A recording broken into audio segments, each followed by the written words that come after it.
आज दफ्तर में बहुत काम था। रेवा जल्द से जल्द काम निपटा रही थी क्योंकि उसे बंटी को लेकर दशहरे का मेला दिखाने जाना था। तभी चपरासी ने आकर कहा, मैडम बहुत देर से एक साहब आपसे मिलने की प्रतीक्षा कर रहे हैं, उन्हें अंदर भेज दूं?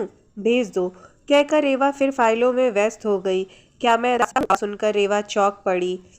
वह सोचने लगी, ओह यह तो निखिल की आवाज़ लगती है। इतने सालों बाद यहाँ क्यों और कैसे आया है? हाँ आइए। अपने दिल की तेज धड़कनों को काबू करते हुए रेवा ने कहा।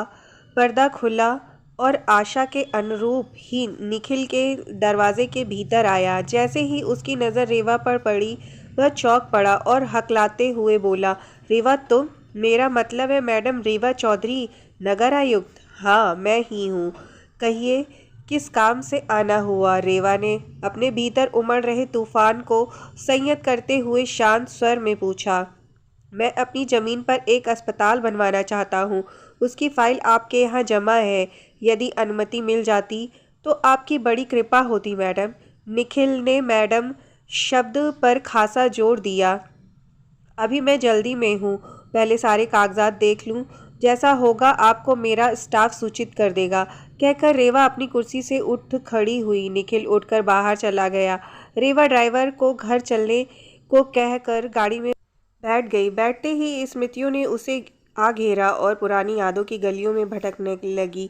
कॉलेज में कदम रखते ही उसका सामना निखिल से हुआ था। सुंदर सजीला निखिल शहर के एक नामी वकील का बेटा था। कॉलेज में की हर लड़की निखिल की दीवानी थी और कक्षा में लड़कियों की बातचीत का टॉपिक भी निखिल हुआ करता था। रेवा के माता पिता शिक्षण से जुड़े थे और मध्यम वर्गीय परिवार से थे। गोरा रंग, लंबे बाल और तीखे नैन नक्श रेवा को खूबसूरत बनाते थे। वह पढ़ने में भी काफ़ी अच्छी थी, इसलिए लड़कियों के बीच निखिल के प्रति दीवानगी देख वह हंस कर रह जाया करती थी। उसे निखिल जैसे लफंगे लड़के बिल्कुल पसंद न थे। कॉलेज आरंभ हुआ, लगभग 5 महीने बीतने को थे। एक दिन कॉलेज के सभी विद्यार्थी शहर से थोड़ी दूर स्थित जलप्रपात पर पिकनिक के लिए गए थे। वहाँ दोस्तों की फरमाइश पर निखिल ने कई गीत सुनाए। रेवा ने महसूस किया कि निखिल गीत गाते समय बार बार उसकी ओर देख रहा। न जाने क्यों रेवा को भी निखिल का उसे देखना अच्छा लगा। धीरे धीरे रेवा निखिल की ओर खिंचने लगी। शायद उसे इस बात का गर्व होने लगा कि जिस निखिल का पूरा कॉलेज दीवाना है, वह निखिल उसे चाहने लगा है।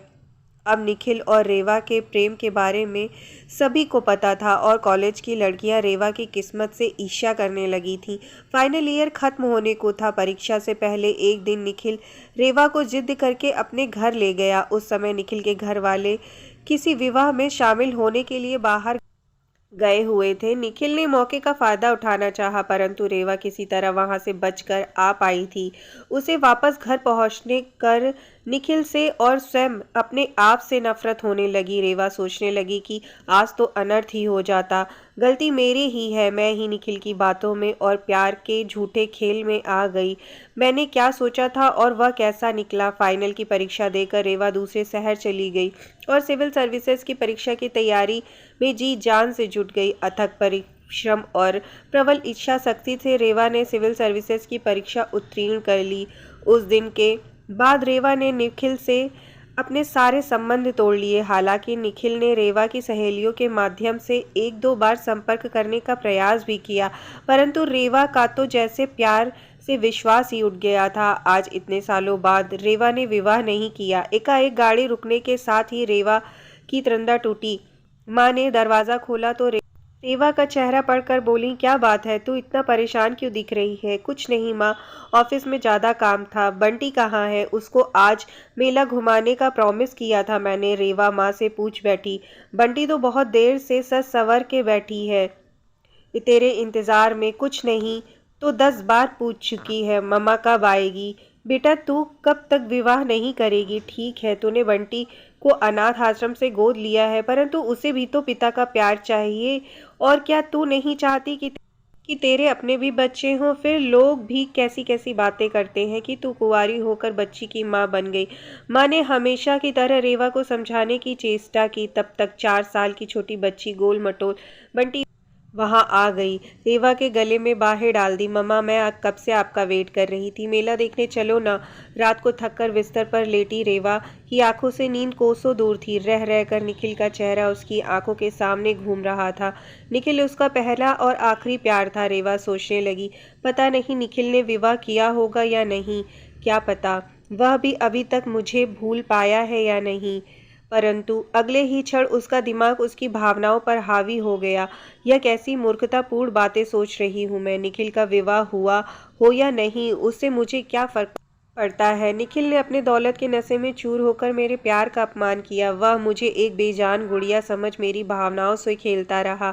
यह तो अच्छा हुआ कि सही समय पर मेरी आंखें खुल गई और मैं उसके चंगुल से बच निकली। क्या विवाह करना ही किसी नारी के जीवन का मकसद होना चाहिए?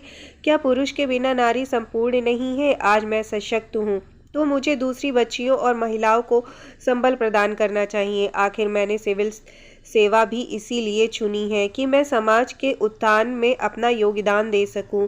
मुझे बंटी को पढ़ा लिखा कर अच्छा नागरिक बनाना है और बंटी जैसी अन्य बच्चियों का भी जीवन संवारना है। अब रेवा के दिमाग में उथल पुथल शांत हो चुकी थी और वह सोच रही थी कि कल वह निखिल की फाइल पर उचित कार्यवाही कर उसे स्टाफ से निखिल को खबर भिजवा देगी, जिससे निखिल को फाइल के बहाने उसके ऑफिस बार बार आने का अवसर ना मिले। रेवा के जीवन से भी रात के काले अंधेरे विदा ले रहे थे और नई भोर का आगमन हो रहा था। मेरी कहानी आप सबको पसंद आई हो तो प्लीज़ मेरे चैनल को सब्सक्राइब करें।